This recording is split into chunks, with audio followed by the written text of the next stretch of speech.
Nah itu aku datang tuh aku bawa susu almond. Ini sterile box itu.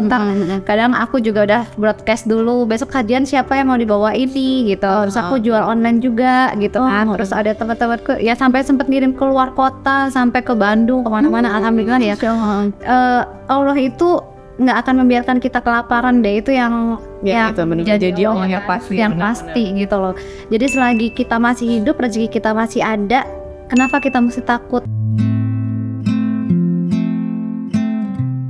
Ya udah, jadi udah apa aja dijalanin. Tapi ternyata dari situ akhirnya di satu kajian itu aku ada juga ketemu sama temen yang kita berpikir bareng-bareng, yuk kita buka PT gitu.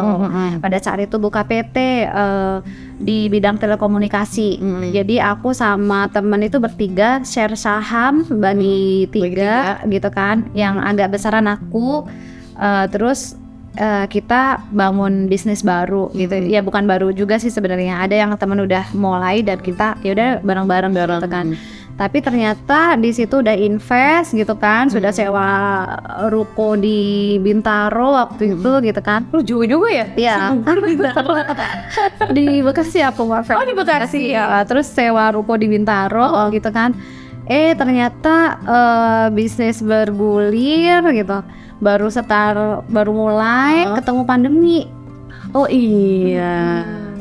Kan aku ketemu pandemi kan itu. Nah pada saat udah ketemu pandemi itu omsetnya nggak nutup, biaya operasionalnya lebih besar gitu kan. Nah, akhirnya aku aduh gimana nih ya, udah duit udah yang 400 juta tadi kan udah mulai kesedot di situ, udah tinggal sedikit. Akhirnya aku pas pandemi ini cari peluang apa ya gitu. Nah pada saat itu kan orang banyak butuh sanitizer, masker segala macam. Jualan game juga ikutan jualan gua. Nah mau opini apa aja, apa lu gak ada, apa lu mau gua ada nih. Pokoknya penting halal. Iya ada temen yang bikin sanitizernya kan, ya udah sini aku jualin gitu. Akhirnya aku datang ke teman di pembuatan home industrinya dia waktu itu kan ya, bikin sanitizer. Udah aku tungguin pesananku juga banyak tuh alhamdulillah sama Allah sampai dikasih pesanan banyak lah ya. Sampai ada temen juga butuh ternyata ada yang link ke Sensi, terus ya udah akhirnya bisa masuk terus jualin gitu. Tapi kan ini kan temporary gitu kan ya. Terus aku mikir lagi apa ya yang bisa bisnisnya itu ya bukan temporary gitu ya kan, bukan cuma pada saat itu aja. Akhirnya kepikiran pada saat pandemi itu kan orang banyak isoman kan Mbak Fer ya. Nah banyak yang isoman, terus banyak orang yang pada bansos nih, ngadain bansos gitu kan. Nah terus itu udah sisa uangku mah tinggal tinggal separuh deh kayaknya, tinggal sisa separuh setelah keluarin itu tadi ya segala macam gitu kan. Terus habis itu kepikiran lah aku broadcast jualan telur, karena dulu aku tuh kan adekku pernah jadi peternak ayam petelur di kampung di Batang ya kan, tapi juga bangkrut tuh karena biaya pakannya lebih mahal daripada penjualan harga telurnya. Akhirnya dia tutup. Nah terus aku kepikiran nih, Pak, aku nelpon bapakku langsung, Pak, ini banyak yang butuh telur deh kayaknya. Terus habis itu aku pengen dagang telur nih Pak gitu kan, ada yang bisa nggak nih diambil nganter ke Jakarta lah gitu, kandang gitu. Ya udah nanti gampang bapak cariin, kata bapakku gitu. Gampang lah bapak cariin. Bapak sama ibu tuh emang tinggal di Batam? Emang di Batam gitu. Dan kebetulan karena emang dulu adekku peternak kan banyak lah kenalan ternak. Bapakku juga punya teman peternak juga pada saat itu. Terus habis itu, ya Pak tolong ya cariin ya, aku mau coba-coba jualan telur. Ya udah iya gitu kan. Terus aku broadcast lah tuh di grup-grup gitu. Ternyata pesanannya tuh sampai 1 ton Mbak Fer. Iya, Masya Allah ya. Pas lagi pandemi itu kan, langsung aku Masya Allah, alhamdulillah nih Pak, aku ada pesanan nih Pak 1 ton, aku bilang gitu kan. Terus kata bapakku, coba ya bentar nanti tak cari. Terus bapakku nyari, ternyata bisa kirimnya 1,8 ton. Lebih banyak. Nggak bisa 1 ton, satu mobil itu muatannya 1,8 gitu. Nah terus udah dong, gimana Pop 1,8 ya, nanti 800 kilonya mau dimanain gitu kan. Tapi ya udah coba aja, bismillah aja gitu. Ya udah bismillah deh aku bilang gitu kan. Bismillah, nekat aja deh itu gitu kan. Habis itu telur mah kan gampang dicari orang, semua rumah butuh telur. Ya telur pasti Iya, kulkasnya ya. benar. Itu kan orang Indonesia mah Pagi, ya breakfast, ada telur, nasi goreng pakai telur, pakai telur, semua pakai telur, ya kan semua pakai telur. mie pakai telur, pakai cabai rawit itu udah. Terus akhirnya udah deh, gak apa deh, pokoknya nanti gimana deh caranya. Habis itu udah 1 tonnya kejual dong. Oh, udah ya. Ada kejual kan pas datang yang 800 kilonya aku bingung ini mau dikemanain jualannya ya. Terus itu naruh di mana? Nyewa di kios kecil di pasar Santai itu, tapi kiosnya itu terpencil gitu loh. Yang jarang orang tuh lalu lalang lewat ya. Sehari sebulan cuma kali ya bisa cuma laku 5-10 kilo. Ini kapan habisnya 800 kilo ya? Tuh expired gitu kan ya. Terus akhirnya mikir-mikir udah deh ini aja deh jualan di pinggir jalan aja sambil di mana ada tempat kosong di situ jualan tulis jual telur harga sekian gitu. Iya sampai ibaratnya keliling-keliling lah ya kayak gitu. Terus biar ngabisin ya biar ngabisin kan. Terus habis itu aku iklanin di Facebook. Habis itu aku juga bikin lagi kartu nama ya. Terus aku datang ke warung-warung sembako kecil-kecil tuh. Jadi kayak zaman di insurance lagi canvassing dong. Iya kan canvassing. Terus aku masukin nggak malu lah orang jualan ada pokoknya kita sendiri langsung. Dan aku langsung nawarin dong masuk ke warung. Bu ini aku ada telur. Ibu mau disuplai nggak? Biasa kebutuhan telurnya berapa ya, ngobrol aja gitu. Kayak biasa kayak marketing lah ya gitu ya udah. Karena ada ilmu itu sebenarnya ya. Jadi masuk ke warung-warung. Akhirnya ada yang nyangkut, ada yang mau udah mulailah kebentuk tuh kecil pasar gitu ya sampai bisa jualan itu yang pas 800 kilo itu enggak seluruhnya habis kan ya, enggak semuanya habis. Akhirnya aku ada yang jual rugi supaya itu nutup ya pada saat jual di bawah pasar. Terus aku bilang aduh Pak kayaknya aku masih belum bisa nih. Udah nggak apa-apa, namanya bisnis itu ada sekolahnya kata bapak aku gitu. Oh ya ada sekolahnya. Rugi itu ya namanya bisnis tuh mau nggak bisa untung terus lah, ada ruginya kadang. Apalagi baru mulai nggak ada tempat belajarnya, anggap aja rugi-rugi ini sekolah kamu kata bapakku gitu. Ya Allah bapak ini juga bapak ditemenin sama bapak dan ibu, nanti kita juga hadirkan juga ya teman-teman ya.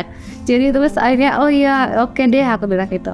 Ya udah akhirnya mulai berani lagi tuh, habis kan ambil lagi telur gitu. Tapi ternyata di perjalanan itu juga nggak gampang Mbak Fe.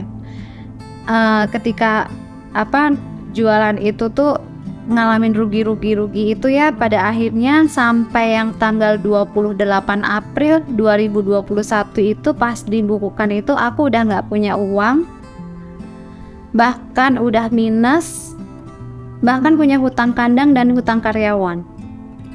Ya Allah. Jadi itu sama Allah diuji pada saat itu tuh uang yang 400 tadi itu yang udah habis semua. Bukannya habis lagi, malahan ternyata punya hutang sama kandang. Aduh, sama karyawan belum dibayar. Ikut pusing nih mikirinnya. Terus gimana deh? Terus akhirnya aku bilang sama bapak ibuku gitu kan, bilang sama bapak ibuku, Pak ternyata ini uangnya udah habis. Terus nggak ada sisa kan, udah buat bayar sewa ruko juga, aku sewa ruko kan ya. Tapi terus nggak ngerti ya, Allah itu kalau mau nguji kadang tuh kalau secara logika aku nih ya ngelogika itu harusnya tuh nggak rugi loh, harusnya tuh untung loh. Padahal ini ada untungnya, tapi kenapa pada saat rukuan di akhir kok masih rugi, dan bahkan terus akhirnya nggak pegang uang sama sekali, mau bayar kandang udah nggak ada, barang di toko udah habis. Secara matematika, secara logika aku nggak nemu. Kadang kalau dibukukan tuh kayak ada gitu loh. Ternyata kan ada orang yang hutang, masih ada dihutangin ini, dihutangin itu gitu kan. Nah itu tuh tapi harusnya ada. Kalau logika tuh nggak masuk sebenarnya. Tapi pada saat itu aku cuma ngerenung, akhirnya aku mikirkan ya, ini kenapa ya gitu kan. Terus aku bilang lah sama bapak ibuku, sharing ngomong. Terus kata bapak ibuku gini, ya udahlah Pop, pulang aja ke Batam. Udah nggak punya apa-apa, uang udah habis, rumah nggak punya gitu kan. Ngapain kamu di situ, udah pulang aja. Terus dalam hati aku, ya Allah kok aku pulang ya gitu. Kayaknya aku kok pecundang banget nih. Aku pulang bukan aku ngasih orang tuaku sesuatu gitu ya, membawa kebanggaan buat orang tua aku. Kan kalau di kampung tuh orang tua pasti bangga dong kalau anaknya pulang ibaratnya berhasil di merantau gitu ya. Ini pulang ternyata Poppy kalah gitu loh, malahan bawa hutang gitu kan. Kayaknya ya Allah hati aku tuh nggak bisa. Terus bapak ibu tuh bilang udah ngurusin bisnis bapak ibu aja gitu kan, udah nggak usah di situ lagi, udah ngapain katanya gitu.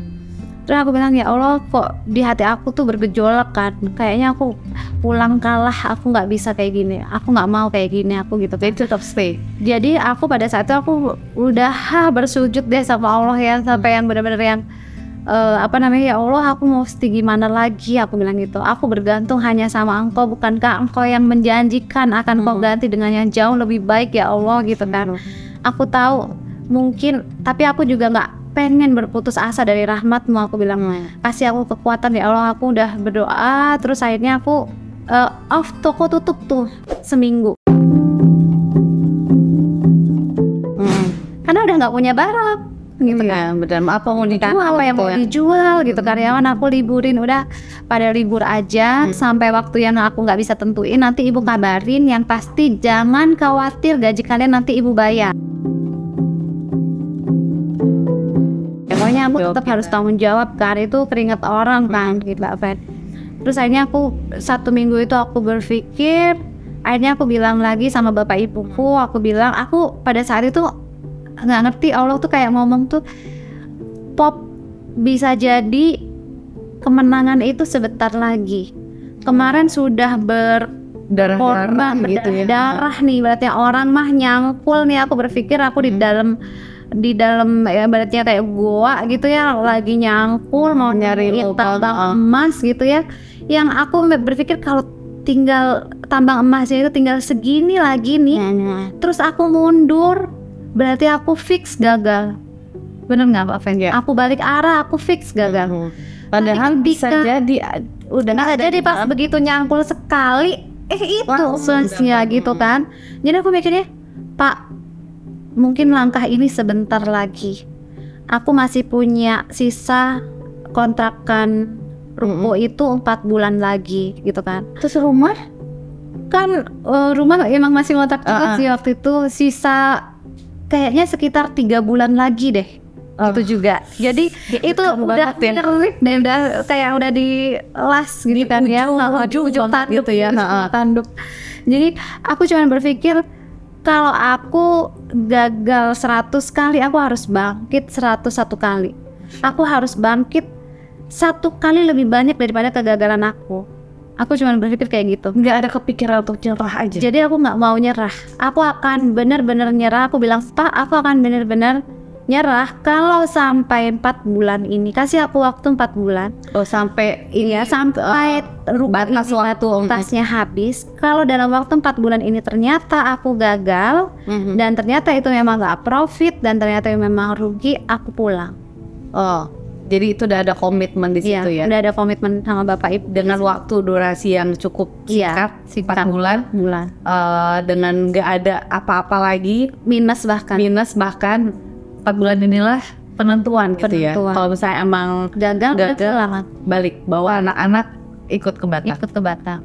Lalu apa yang terjadi? Terus yang terjadi 1 bulan kemudian gitu kan, sama Kandang, alhamdulillah kan pada saat aku starting aku nelpon Kandang, Pak, nih ya kebesaran Allah lagi. Kata kalau orang banyak bisnis tuh takut sama modalnya gimana nantinya gitu kan.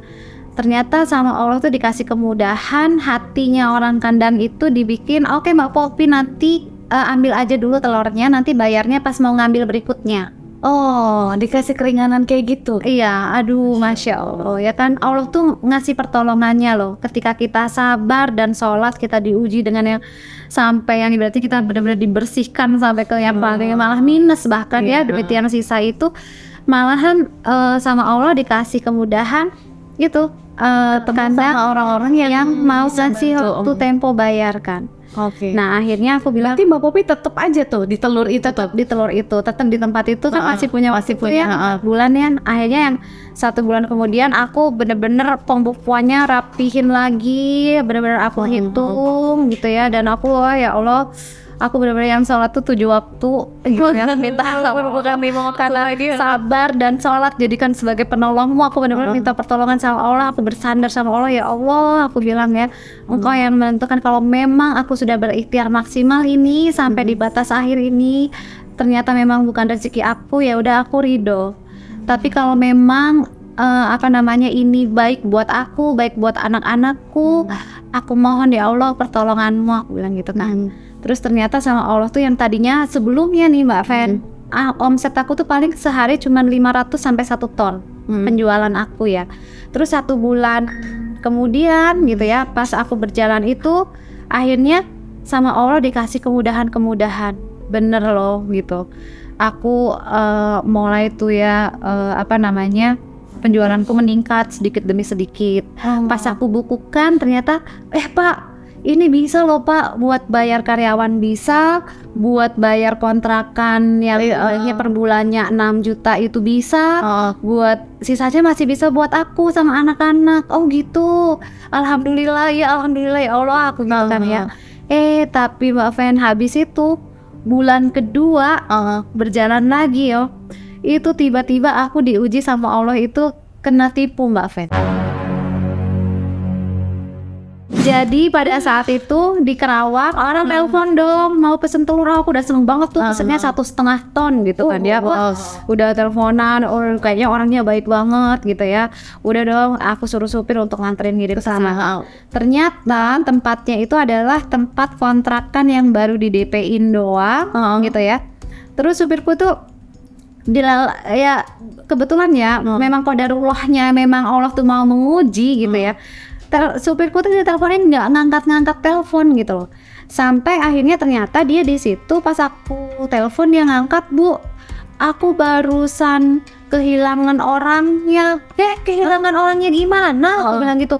Iya tadi tuh kita disuruh nurunin separuh di kiosnya dia. Terus habis itu kita disuruh nganterin ke pasar, katanya nanti dibayarnya di pasar. Nah pas kita diarahin ke pasar suruh ngikutin motornya dia, diputer-puterin, Bu, dia hilang katanya gitu. Habis itu handphonenya nggak bisa dihubungin lagi. Aku ngubungin orangnya, benar udah diblok tuh Mbak Fen. Ya Allah, terus udah Pak balik ke kios, aku bilang gitu kan. Pas balik ke kios telurnya udah nggak ada. Nilainya waktu itu 17 juta. Itu langsung aku sama anakku yang besar dong langsung ke Kerawang, bawa mobil langsung aku ke TKP gitu kan. Aku langsung lapor ke polisi setempat gitu kan, langsung polisi juga langsung datang ke TKP, udah ditanyain supir aku bla bla bla, udah terus aku fotokopiin KTP segala macem. Terus habis selesai laporan polisi yang udah kan selesai BAP segala macam, habis itu aku pulang, di perjalanan aku bilang sama bapak ibuku, Pak, Bu, kayaknya emang nggak cocok kali ya Pak bisnis telur ini ya buat aku yang perempuan, aku bilang gitu kan. Barusan aku ketipu. Ketipu gimana ceritanya? Pas begitu aku ceritain, tapi bapak ibuku menguatkan aku Mbak Fen. Langsung lagi bapak ibuku bilang, yang tadinya aku udah disuruh pulang ya, pas aku kena ujian ini qadarullah ya, Allah ngasih kekuatan lewat bapak ibuku tuh bilang gini, udah yang namanya bisnis itu udah pasti diuji kan, kemarin udah ketahuan profit, berarti ini kamu mau naik kelas, bismillah, kata bapak ibu gitu. Ya Allah, aku langsung rasanya gitu ya Pak, gitu ya Bu. Lah iya kan kamu tahu sendiri bapak ibu dulu juga dari nol, bapakku tuh ya dari nol usahanya, dari yang kita dulu tinggal di rumah aja yang lantainya tanah, itu pun ngontrak. Bisa ngontrak itu di lantai yang tanah. Aku kecil tuh inget kalau mau makan tuh gulung kasur gitu, nanti di atas tikar kita makan. Kalau mau tidur dibersihin lagi sama ibuku, kasurnya digelar lagi buat kita tidur gitu. Tapi bapak ibuku alhamdulillah bisa percepatan pertumbuhan usahanya juga bagus, karena bapakku tuh fighter banget di situ, aku melihat kan. Jadi pada saat bapakku juga dulu pernah yang ketipu, pernah orang hutang nggak bayar banyak gitu kan ya, barang dibawa kabur orang juga pernah. Udah, yang namanya orang bisnis itu soal mental Pop, katanya gitu. Kamu di saat itu kamu mesti kuat, berani gitu kan, kata bapakku. Dan ujian itu yakin sama Allah bahwa Allah mau naik kelas, bukankah orang diuji karena mau naik kelas, katanya gitu. Langsung aku rasanya seger lagi gitu Mbak Fel. Jadi aku langsung, ya Allah, iya Kekuatan itu ya, mau naik kelas berarti ya Bu ya Pak ya gitu. Iya, udah bismillah jalan, kata bapak aku. Dan jadi udah ikhlasin tuh, hilang jalan aja. Abis itu bener loh, Allah ngasih nggak selang seminggu kayaknya, Allah tiba-tiba ngasih pengumuman anakku diterima di universitas negeri. Kata aku, coba tuh kalau anakmu tuh Allah gantinya jauh lebih banyak, bukan 17 juta lagi. Coba kalau di swasta. Kata gitu. Oh iya ya, Masya Allah, semakin yakin bahwa Allah tuh ngasih ujian itu untuk naik kelas, asal kita ngasih jawabannya benar. Jawabannya benar itu apa? Kita tetap takwa, kita nggak balik arah ke jalan yang lain, kita tetap di jalurnya Allah gitu kan. Itu kan jawabannya. Karena kan guru aja kan ngasih ujian biar kita naik kelas, tapi kan jawabannya harus benar supaya naik kelas. Nah jawabannya ya itu harus tetap taat, tetap takwa sama Allah gitu kan. Hasilnya tawakal aja, karena wilayah ikhtiar wilayah kita kan Mbak Fen. Dan wilayah hasil wilayahnya Allah. Kita nggak usah mikirin wilayah hasil, itu wilayahnya Allah. Allah, hak prerogatif Allah buat ngasih hasilnya apa. Tapi yang kita harus introspeksi diri adalah kita sudah ikhtiarnya seberapa nih? Sudah maksimal belum nih? Sudah meminta pertolongan Allah belum nih? Karena yang paling penting mau kita, ya kayak tadi, kayak sebelumnya aku yang angkot sampai ibaratnya supir sampai yang kayak gitu segala macem ya, itu karena dulu kita kayak nggak pakai kekuatan sendiri, padahal kita harusnya dalam ikhtiar itu kita meminta dulu nih sama Allah, memohon dulu nih sama Allah, baru kita ikhtiar gitu. Masya Allah. Gitu kan, Allah nanti yang akan memampukan, Allah yang akan ngasih petunjuknya, dan Allah yang akan melindungi kita ya kan, akan kasih rezeki yang memang kita butuhkan gitu. Betul. Nah, kadang mungkin kita berpikir bahwa ya tadi 17 juta kita mikir ya udah dapat duitnya 17 juta udah dapat nih, udah jelas di hitung-hitungan. Tapi Allah kasih dengan si kakak masuk universitas yang harusnya bayar berapa, itu kan jadi mana nggak bayar uang segala macam ada. Iya, segala macam. Jadi Allah tahu, oh nanti ya Poppy, kamu mungkin nggak dapet di sini, tapi nanti kamu dikasihnya yang di sini. Yang sebenarnya kamu tuh lebih butuhnya di sini. Betul. Karena kita nggak pernah tahu kita pengennya apa, tapi Allah tahu apa yang kita butuhkan sebenarnya. Dan pada saat itu, pada saat nerima ujian itu ya kita mesti ridho sama yang ketentuan Allah. Kalau dulu kan aku sering kali kalau diuji tuh bilang, ya Allah kenapa harus aku gitu. Tapi pas kemarin tuh aku, ya Allah terima kasih kau uji aku diistiqomahkan, aku mohon ya Allah, aku ridho akan ketetapan Engkau gitu ya. Ketika kita ridho gitu kan, ketika kita nerima atas ujian yang Allah berikan itu, disitulah kan Allah akan memberkahi kan. Ketika kita sabar, disitulah kata Allah, Allah bersama orang-orang yang sabar. Jadi janji-janji Allah yang ada di dalam Al-Quran, hadis Rasulullah itu yang menjadi keyakinan aku untuk terus berpositif thinking dan terus optimis bahwa Allah tuh akan ngasih yang baik pasti gitu. Masya Allah. Tapi belum berhenti di situ Mbak Fen. Lanjut lagi. Oke. Masih ada lagi. Habis itu beberapa bulan kemudian ya, 3-4 bulan kalau nggak salah, tiba-tiba tuh aku ketipu lagi Mbak Fen. Aku tetap harus ikhtiar dong Mbak, ya kan. Aku lapor polisi, aku udah BAP segala macem, dan ternyata mafia ini menipunya banyak orang. Sampai sekarang orangnya belum ketemu dan ini masih dalam pengejaran polisi.